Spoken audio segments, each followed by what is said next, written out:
ಆಮೇಲೆ ಈ ಪ್ರಕರಣದಲ್ಲಿ ಕೇವಲ ಭಾರತ ದುಬೈ ಅಲ್ಲ, ಬೇರೆ ಬೇರೆ ದೇಶಗಳ ಹೆಸರು ಕೂಡ ಕೇಳಿ ಬರ್ತಾ ಇದೆ. ನೆಟ್ವರ್ಕ್ ಹೆಂಗಾಗ್ತಾ ಇತ್ತು ಇದು ಅಂತಕ್ಕಂಥದ್ದು ನೋಡೋಣ. ರಮ್ಯಾ ರಾವ್ ಗೋಲ್ಡ್ ಸ್ಮಗ್ಲಿಂಗ್ ಪ್ರಕರಣಕ್ಕೆ ಸಂಬಂಧಪಟ್ಟಂತೆ ಇದು ಜಸ್ಟ್ ದುಬೈ ಮತ್ತು ಭಾರತದ ಕಥೆಯಲ್ಲ. ದಕ್ಷಿಣ ಆಫ್ರಿಕಾದಿಂದ ದುಬೈಗೆ ಮೊದಲು ಚಿನ್ನವನ್ನ ಸಾಗಾಟ ಮಾಡ್ತಾ ಇದ್ರು. ಹೆಂಗೆ ಅಂತ ಹೇಳ್ತೀವಿ ನಾವು.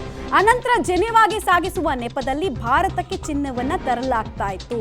ಖುದ್ದು ಈ ಬಗ್ಗೆ ಕನ್ಫೆಷನಲ್ ಸ್ಟೇಟ್ಮೆಂಟ್ ನಲ್ಲಿ ಒಪ್ಪಿಕೊಂಡಿದ್ದಾನೆ ತರುಣ್ ರಾಜ್. ಪಬ್ಲಿಕ್ ಟಿವಿಗೆ ಸಿಕ್ಕಿದೆ DRIನ ಎಕ್ಸ್ಕ್ಲೂಸಿವ್ ದಾಖಲೆ. ಅಂದ್ರೆ ಇನ್ವೆಸ್ಟಿಗೇಷನ್ ಅಲ್ಲಿ ಕನ್ಫೆಷನಲ್ ಸ್ಟೇಟ್ಮೆಂಟ್ ಅಲ್ಲಿ ಅಕ್ಯೂಸ್ಗಳು ಏನೇನು ಹೇಳಿದ್ದಾರೆ ಅಂತ. ದಕ್ಷಿಣ ಆಫ್ರಿಕಾಕ್ಕೆ ಹೋಗೋದಕ್ಕೆ ಅಲ್ಲಿನ ಗೃಹ ಸಚಿವಾಲಯದ ಅನುಮತಿಯನ್ನ ಕೂಡ ಆರೋಪಿಗಳು ಪಡೆದಿದ್ರು. ಅಂದ್ರೆ ಕನೆಕ್ಷನ್ ನೋಡಿ ಹೆಂಗಿತ್ತು ಅಂತ. ದುಬೈನಲ್ಲಿ ಇವರ ವೈರಾ ಡೈಮಂಡ್ ಕಂಪನಿಗೆ ಸಂಬಂಧಪಟ್ಟಂತೆ ಅವ್ರು ಬಿಸ್ನೆಸ್ ಮಾಡ್ತಾ ಇದ್ರು.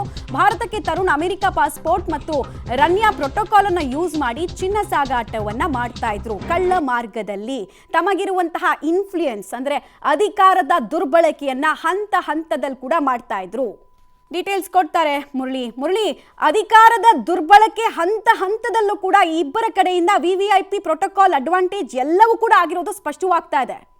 ಮಮತಾ, ಏನಂದ್ರೆ ಪ್ರಮುಖವಾಗಿ ತರುಣ್ನ ಹೇಳಿಕೆ ಈಗ ಸಿಕ್ಕಿರುವಂತದ್ದು. ತರುಣ್ನ ಹೇಳಿಕೆಗೆ ಸಂಬಂಧಪಟ್ಟಂತೆ ಸಾಕಷ್ಟು ಮಾಹಿತಿಗಳು ಬಹಿರಂಗ ಆಗ್ತಾ ಇದೆ. ಯಾಕೆಂದ್ರೆ ದುಬೈನಲ್ಲಿ ಕಸ್ಟಮ್ಸ್ ನ ಕ್ಲಿಯರೆನ್ಸ್ ನ ಪಡ್ಕೊಳ್ಳೋದಕ್ಕೆ ಜಿನೆವಾಗ ಹೋಗ್ತಾ ಇದ್ದೀನಿ ಅಂತ ಹೇಳಿ ಒಂದು ಕ್ಲಿಯರೆನ್ಸ್ ಅನ್ನ ಪಡ್ಕೊಳ್ತಾ ಇದ್ರು ಅನ್ನೋದ್ರ ಬಗ್ಗೆ ಮಾಹಿತಿಗಳನ್ನ DRI ಈ ಹಿಂದೆ ಹೇಳ್ತಾ ಇತ್ತು. ಆದ್ರೆ ಈಗ ಇನ್ವೆಸ್ಟಿಗೇಷನ್ ಅಪ್ಡೇಟ್ ಆದಂಗೆ ಅದನ್ನ ದಕ್ಷಿಣ ಆಫ್ರಿಕಾದಿಂದ ಜಿನೆವಾಗ ತರುವಂತದ್ದು, ದುಬೈಗೆ ತರುವಂತದ್ದು, ದುಬೈಯಿಂದ ಜಿನೆವಾಗ ತೆಗೆದುಕೊಂಡು ಹೋಗ್ತೀನಿ ಅಂತ ಹೇಳಿ ತೆಗೆದುಕೊಂಡು ಹೋಗುವಂತದ್ದು, ಈ ರೀತಿಯೆಲ್ಲ ಪ್ರಯತ್ನಗಳು ನಡೀತಾ ಇತ್ತು ಅನ್ನೋದ್ರ ಬಗ್ಗೆ ಈಗ ಮಾಹಿತಿಗಳು ಸಿಗ್ತಾ ಇರುವಂತದ್ದು.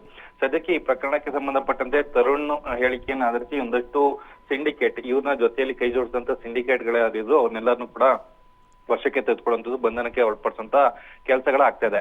ಒಂದಂತೂ ಸ್ಪಷ್ಟವಾಗಿ ಗೊತ್ತಾಗ್ತಾ ಇದೆ, ಅಮೆರಿಕದ ವೀಸಾ ಅಂದ್ರೆ ಅಮೆರಿಕದಲ್ಲೇ ಹುಟ್ಟಿದ್ದ, ಅದರಿಂದ ಅಮೆರಿಕದ ವೀಸಾ ಜೊತೆಗೆ ರನ್ಯಾಳ ಪ್ರೋಟೋಕಾಲ್ ನ ದುರ್ಬಳಕೆಯನ್ನ ಸಂಪೂರ್ಣವಾಗಿ ಮಾಡ್ಕೊಂಡಿದ್ರು. ಅಂದ್ರೆ ಆತನೇ ಸಹಿತ ಹೇಳಿಕೆ ಕೊಡೋ ಪ್ರಕಾರ ಇದು 14 kg ಮಾತ್ರ ಅಲ್ಲ, ಈ ಹಿಂದೆಯೂ ಕೂಡ 4 kg, ಮತ್ತೊಂದು ಸಾರಿ 2 kg ಚಿನ್ನ, ಈ ರೀತಿಯಲ್ಲಿ ಸಾಕಷ್ಟು ಬಾರಿ ಚಿನ್ನವನ್ನ ರವಾನೆಯನ್ನ ಬೆಂಗಳೂರಿಗೆ ಮಾಡಿದ್ದಾರೆ ಅನ್ನೋದು ಸ್ಪಷ್ಟವಾಗಿ ಗೊತ್ತಾಗ್ತಾ ಇರೋಂಥದ್ದು. Mamata, right, thank you Murali, ತಮ್ಮ ಎಲ್ಲ ಮಾಹಿತಿಗಾಗಿ ಧನ್ಯವಾದ. ಒಟ್ಟಾರೆ ಈಗ ಚಿನ್ನದ ಬೇಟೆಯಲ್ಲಿ ಎಲ್ಲೆಲ್ಲಿ ಇವರು ಎಡವಿದ್ದಾರೆ ಅಂತಕ್ಕಂಥದ್ದನ್ನು ಹುಡುಕಿ ಹೆಕ್ಕುವಂತಹ ಕೆಲಸವನ್ನು DRI ಅಧಿಕಾರಿಗಳು ಮಾಡ್ತಾ ಇದ್ದಾರೆ.